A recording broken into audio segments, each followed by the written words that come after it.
to Fright Night.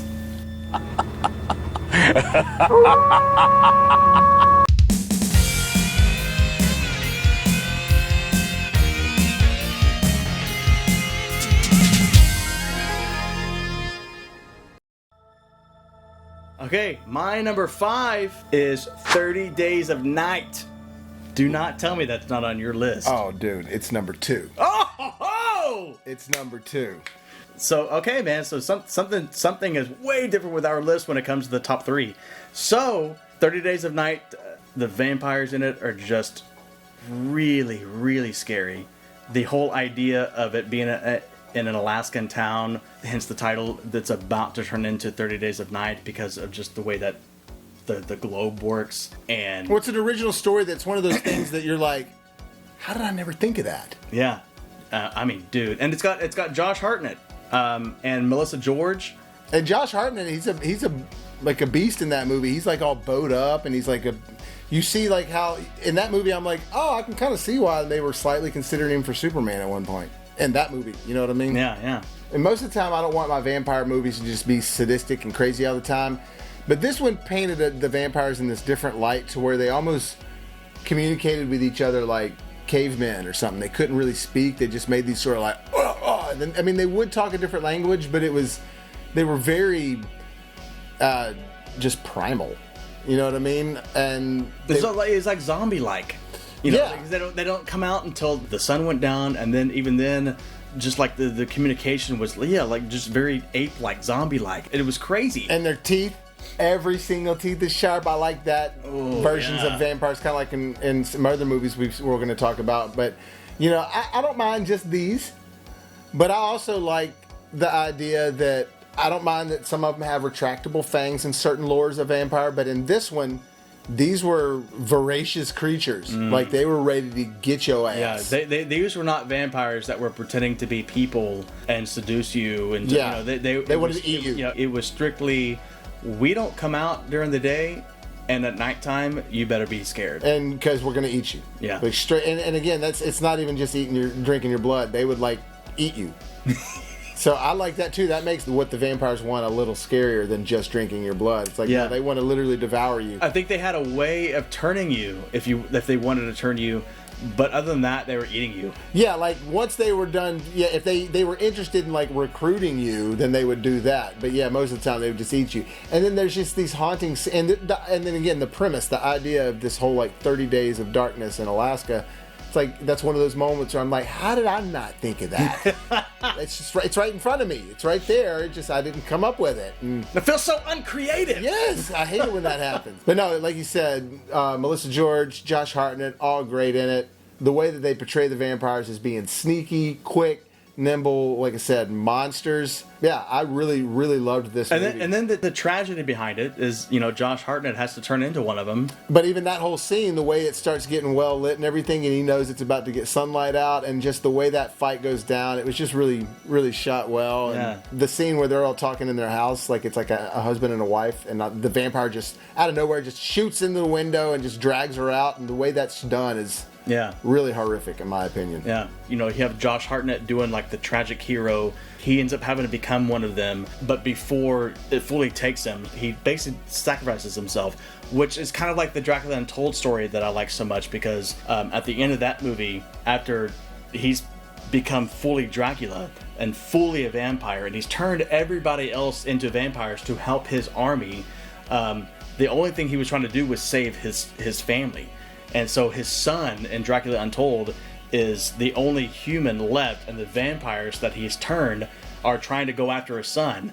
So that kind of reiterates that, you know, there's still good in him, and he just did this to be the hero, not to become the powerful villain that the vampires... It's inevitable. Yeah, yeah. It's just, you know, and again, with Josh Hartnett, he sacrifices himself for that reason. And right. It stops it, actually, at himself. Instead of, because that movie, 30 Days of Night, wasn't really about Dracula. It was just about these vampires. Right. All right, so my number 5, and I'm going to be mixing 2 movies together again because I honestly can't decide which one I like better. It's just depending on the mood I'm in. Fright Night. The remake and the original. Obviously, So obviously the original's right there. It's the best, but the remake it's one of my favorite remakes of all time. Definitely one of the first times I saw vampires in a cool, like, the music, you know.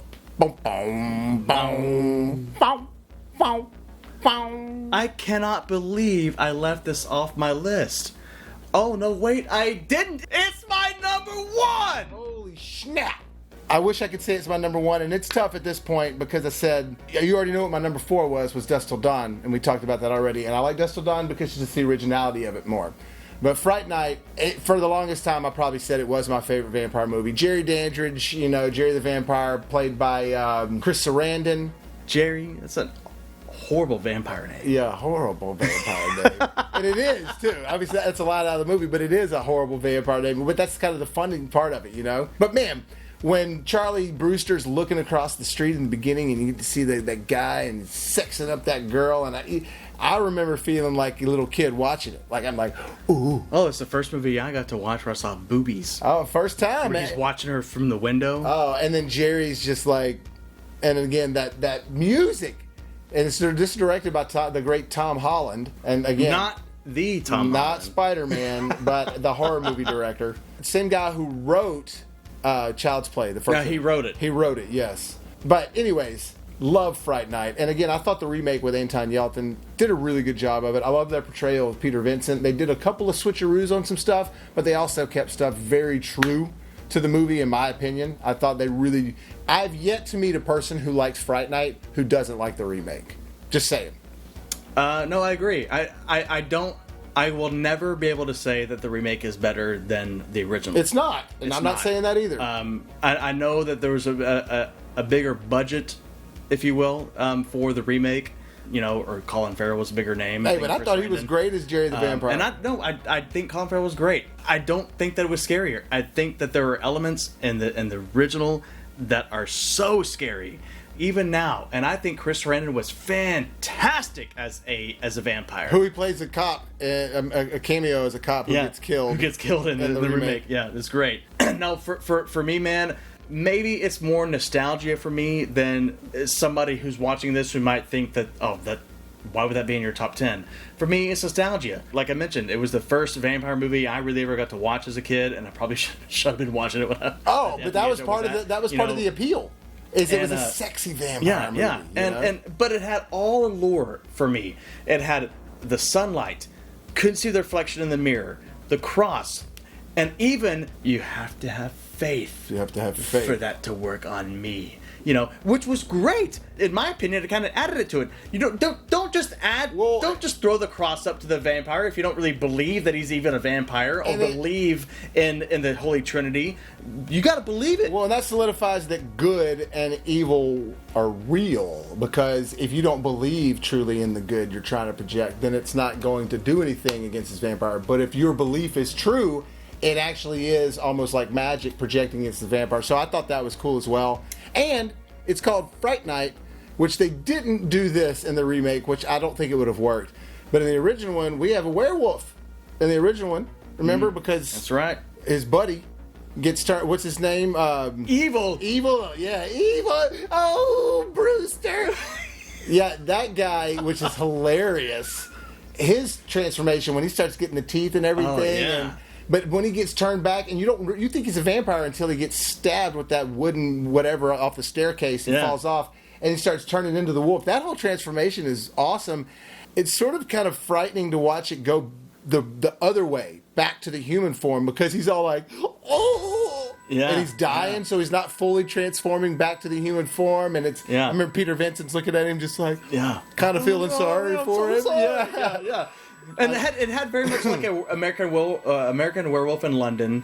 We've already seen that, so we know that they're capable of doing what they did. Just everything. Watching the TV in the beginning of the movie, and the camera's creeping up. It's so 80s. Yeah, and the scariness of him being in their house because he's been invited already by his mom. The pencil in the hand. The pencil in the hand. All of it. When Peter Vincent realizes what he just witnessed with he didn't cast a reflection in my mirror, in my cigarette mirror. Oh yeah, like all of it. Yeah, it's got just enough of that sort of hokey gothic. old school Peter Cushing stuff, like from the Van Helsing stuff and the Hammer Dracula movies. It's got that vibe. I mean, he was clearly created after that character. Now, and it feels that way sometimes. Yeah. Now, the one complaint I guess I would always have about this movie, there's never really an explanation as to what his roommate is. You know, I mean, he gets shot like half a dozen times, and he finally dies from a stake. Yeah, so and then he kind of just rots in the middle of the stairs, and he's not a vampire. So what was he? And I don't care. I don't really care. Well, he's a familiar or whatever like that. He's somebody that he's his helper. He keeps on the side. My thinking is that he turned him, but didn't turn him into like anything dangerous. Just turned him into where he kind of has to stay with him. Like how in the Blade world they have familiars. Right. That's what I think it was. It's his version of that. And I never really cared about that. They did the same thing in the sequel, Fright Night 2, where this guy was like one of the companions of the female vampire. He got his stomach ripped open and a bunch of like bugs just come out. You know, there's no explanation for it, and that's not part of the vampire lore that I'm talking about, and I don't care about that. So, just and again, different director on that movie as well. So it's a different feeling movie, which. Very hard to find on DVD or Blu-ray, by the way. That it doesn't exist. The rights to that were all scattered. But anyways, my number 4 is Thou Shalt Not Fall. Oh, Lost Boys. Yes. Cry, little sister. Yeah. Yes. So that's my number 3. Now this one, Joel Schumacher, Corey Haim, Corey Feldman, Jason Patrick, Kiefer Sutherland, Alex Winter. This movie it's one of those ones that. Before the 80s became cool again, I thought it was going to be too 80s to stand the test of time, but that's out the window now because the 80s is all cool again. And to me, this movie has sort of been refreshed by the new fad of the 80s coming back because now it feels new again. I rewatched it the other day. Awesome. Loved it. I mean, I was glued to the screen, and I've always loved it, but I always kind of felt it was 80s dated, but it doesn't feel dated anymore because 80s is everywhere now. Well, I thought what it did was revamp the sexy saxophone. I believe. Well, when he's just like, come on, and he'll sing a verse. Oh yeah.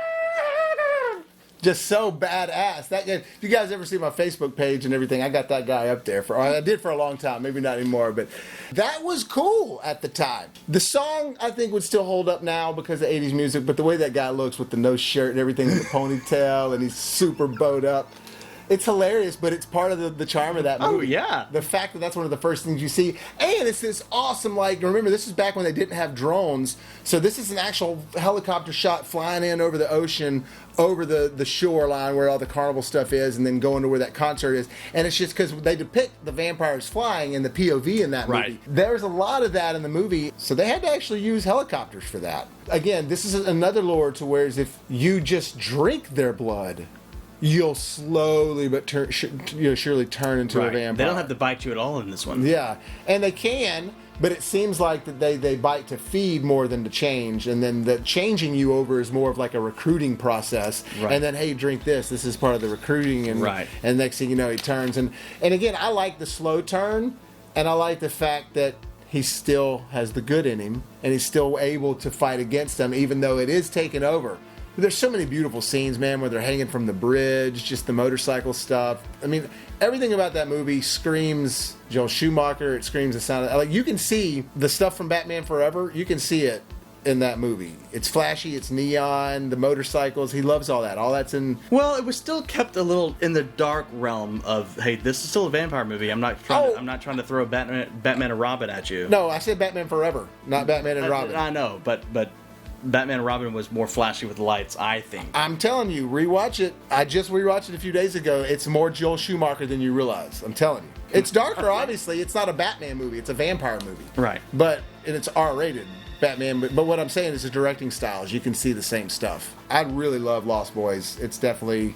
I can't eat Chinese food ever without thinking about eating the worms. You can't be a vampire film fan at all and not have this on your list somewhere. I mean, come on. I mean, it's true. It'd be blasphemy. It's child vampire killers. or teenage the vampire. Frog Brothers. Yeah, the Frog Brothers. How about you think we should charge him for this? Oh, and Corey Feldman's trying to talk so deep the whole time. Oh, yeah. It's totally an act, and it's just so funny. And that's great. Yeah, it's awesome. And the comic book shop, everything about it. Just like as a kid, what is there not to like about this movie? But then the older I'm getting, I'm just like, I still feel the same way. I love it. Yeah, and they still have the lore. They're not coming out in the daytime.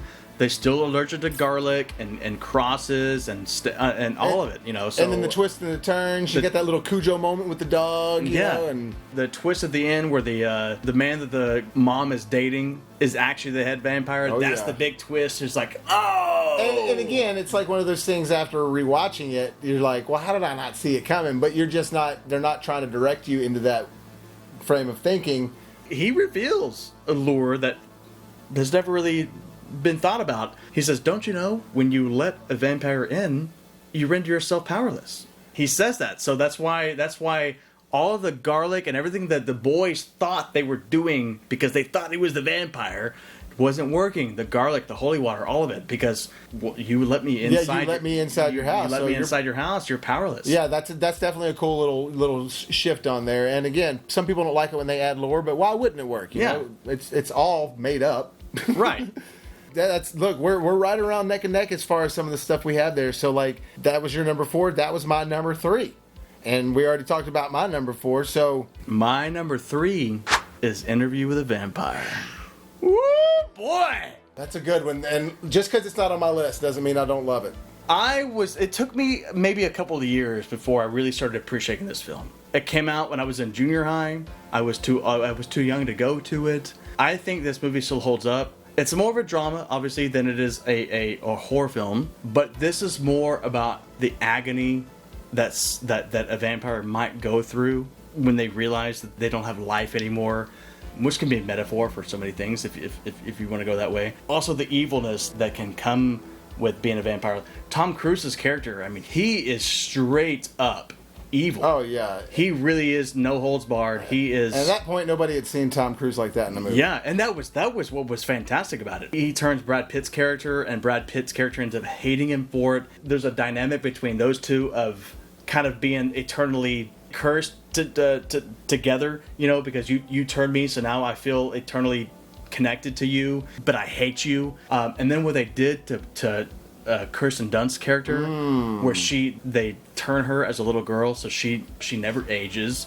So and then she's left out to burn. And then she's left to burn because they meet another group of vampires who consider them outcasts and don't want to kind of fall in line with the vampire way. They literally just let her burn. It's such a sad story about the vampire lore and about being a vampire. I just think it holds up, man. I just think everything about it, if you watch it today, it may not be one of those movies where I want to watch it while I'm hanging out with some friends. You know, I'd rather maybe have Blade on. But when it comes to a top 10 vampire movie for me it has to be my number 3 because of who was in it at the time, what it did in the box office, the lure involved in it, the gothicness, yet the period piece. It's Lestat in modern day giving an interview about who he is to Christian Slater, because he's come out as a vampire, and I'm going to tell you my story. It's also, in a way, it's imagine 20 years ago somebody wanting to interview a vampire about what their life has been like for the last 300 or 400 years. It's just really cool. It's a cool concept, man, and I just think it holds up, and it's creepy. It's got the lore behind it, all of it, and I think it has to be on your list. Yeah, sorry it didn't enter my mind. I love the movie. Just some of the ones on here, I just like watching more. I watch them over and over. Interview is a great movie. It's more of like a piece of art. It's not one that I can rewatch all the time. And the ones on here, I can rewatch them a lot. And so that was kind of what I based my list on. So I do love that movie. It's more of like a once every few years I'll sit down and watch that. Whereas these I'm talking about, I kind of watch them once a year. We already talked about my number 3. We already talked about my number 2. So what's your number 2? My number 2 is Dracula, Bram Stoker, directed by Francis Ford Coppola, with the great Gary Oldman as Dracula. Oh, and let's not forget the best part of that movie. Don't you Keanu say it. Reeves. Don't you say it. Now, Is that why it's not on your list? no, it's honestly, I love that movie. I own it. I own that and Interview with the Vampire. Both of those movies I adore. Those movies are just a little bit. Look, they didn't make the list because they didn't make the list. There's nothing bad to say about those movies. But I do love Dracula. I think Francis Ford Coppola's masterpiece. I don't know if he's made a better movie. Did you just and Apocalypse Now? Did you just put Buffy over Francis Ford Coppola's I was explaining why I put it in this top 10 list. You know what? Maybe I'll put Dracula instead of Buffy. You're right, though. I mean, everything about this movie is epic. It's great. Fright Night is, for me, my number one. Obviously, we addressed this. But Bram Stoker's Dracula, with Gary Oldman as Dracula, is just phenomenal filmmaking. It is a great vampire movie. Truly. It is a love story, really, at its core. Just like... this is funny, I'm going to reference this. Just like Jason Segel mentions in Forgetting Sarah Marshall, he says Dracula is just a man who is looking for love and he can't get it. My God, that's really what it is. Dracula is just trying to find someone to spend eternity with him. It just so happens that spending eternity with him means that they have to die as well, or get turned into the undead. Yeah, turned into the undead. So it's a constant clash. It's a sacrifice on everybody's part, and it's a good parallel to life that like nothing that is really worth having comes without sacrifice. Right. I think Gary Oldman's performance in this, first of all, is just maybe it's one of the reasons why I have this in my list, because I just think he's phenomenal. It shows him as the charming guy presenting himself to Mina and Lucy, and at the same time he's that haunted, hideous, white-skinned old man talking to Keanu Reeves in the castle. And then he's the actual monster Dracula. Yeah, who's licking the razor blade after he cuts himself, the creepiness of like the hand that suddenly shows up like this, and then he turns around and it's not there. It's like all that stuff is so awesome. No, it is. And then the wives that kind of try to seduce Keanu in the bed, and then he wakes up and they're not there. And then the finale when he finally reveals himself as the real nasty looking, scary looking Dracula. He's upside down. After he's already bitten Mina. I've established before, I'm an actor. I did a play in high school. It was the Dracula play. The play in that was Lucy was seduced by Dracula, and Mina was the one who was bitten. And Van Helsing, and then Jonathan Harker, who was Keanu Reeves. So, and that's not why I'm sure this is my number one. I just know... You were familiar with the characters, and it meant something to you when you saw the movie. I'm familiar with the character names from the classic Bram Stoker's. I even pointed out to him when we watched The Invitation. So, that's... Hey, I gave you credit for that in my review. So, Bram Stoker's has got to be my number two, only because Fright Night has to be my number one. Yeah, and look, I wish there was a top 12, because if there was, then Bram Stoker's and Interview would be in there. Bram Stoker's is a masterpiece. I would say that I probably enjoy watching Bram Stoker's Dracula a little more than Interview, because it's just the whole Transylvania vibe. It's just it's the story. It's the Dracula story, whereas Interview with the Vampire was Anne Rice telling you a story about these vampires. You know what's really funny to think about, though, the comparisons between your list and my list. You have a lot of Dracula movies on your list. I don't have one Dracula movie. Mine are just vampire movies. Oh. Just thought I'd throw that in there. All right. We already did Andrew's number one, so we're doing my number one. And this might upset some people. Some people don't understand why I think this, but it's just the way I feel. My number one vampire movie is Blade 2. Yeah, so look, I think Blade 2 is better than the first one. I really do. I think it's amazing. I think the fighting is awesome. I think whatever was great about the first Blade, which I love the first Blade, I think it's awesome. It is what it is for that movie. But I think that they got better at what they were doing when the second one came around. They knew what they wanted more, and I think Guillermo del Toro really brought something interesting to the lore of the vampires, with these like crackhead vampires, and they like needed the blood like they need, like crackheads need crack, or they would start going through withdrawals. I thought that was really clever. They had the whole chins that opened up, and just everything about that movie. I thought it had really scary moments. The imagery was good, and it just elevated Blade to the next level from the first movie. So I love that movie. I can watch it over and over. No, man, listen, I don't disagree that I could watch that movie over and over. And the fact that Guillermo del Toro is the one that directed that whole thing is awesome. When he was kind of a nobody, really. Yeah. I'm pretty sure that him directing that is what propelled him to do what he has done since. For sure. I mean, there's no doubt. For me, it's just there's too many other ones that I felt were more important that I wanted to put on my list because of what I feel as vampire movies. Now, I will give an honorable mention. I wanted to give an honorable mention to, you said if you could have done 12, you would have done this. If I could have done 12, I would put Shadow of the Vampire, which is John Malkovich and Willem Dafoe. That's more like the filming of Nosferatu, which is like 100 years old now, and what it would have been like if Max Schreck, who was the actor playing Dracula, was really a vampire. And that was a really, really, really cool movie. There's a cool turn in the movie where, like, you're watching the movie and it's not really scary, and then there's a cool turn into it, there something happens, and then you just get this sort of shiver over your entire body, and you're like, oh.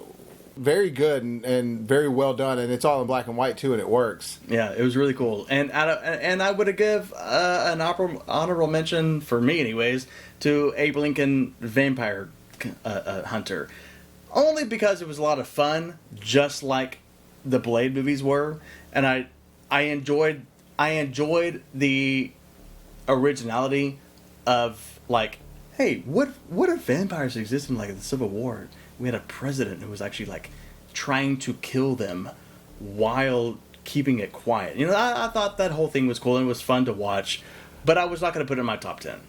Yeah, I just couldn't buy that. Wrong the 4 and 7 that he's out there doing all that badass stuff. That just, for me, I have to be honest, that movie didn't fully work. But I mean, it's a fun movie, I guess. However, but Blade 2, like I said, everything that I loved about the first one, it accelerated it, and the first one didn't really have that comic booky vibe, and I think for me being a comic book fan, the second one brought a little bit more of that comic book lore into it, and made Blade 2 more of a, this is a cool, slightly comic book Blade movie, whereas the first one wasn't a comic book Blade movie, you know what I'm saying? So by the time they got to the third one, it was way more comic booky. So I think that that's something that's appealing to me about that. The third one had Deadpool. Yeah, Ryan Reynolds. Yeah, and I can't, but dude, there's an amazing scene in part 3 where Parker Posey is there. Yeah, she's a vampire, and it's got Triple H. But Parker Posey's in there, and Triple H, and they're torturing him and everything, and then he starts laughing, and then they say, "What's so funny?" And Ryan Reynolds says, "I just farted, and I had a lot of garlic for lunch." Oh, yeah. Silent but deadly. Dude, classic. I thought it was so funny. Hey, look, that's going to do it for this round, guys. Thank y'all for putting up with us for this so long. But, you know, I thought it'd be kind of fun to have this long discussion for Halloween. It ain't over. We got more stuff coming. So, that's right. Love y'all with all our hearts. Check out the Late Court trailer on the channel here. And remember, if life gives you lemons...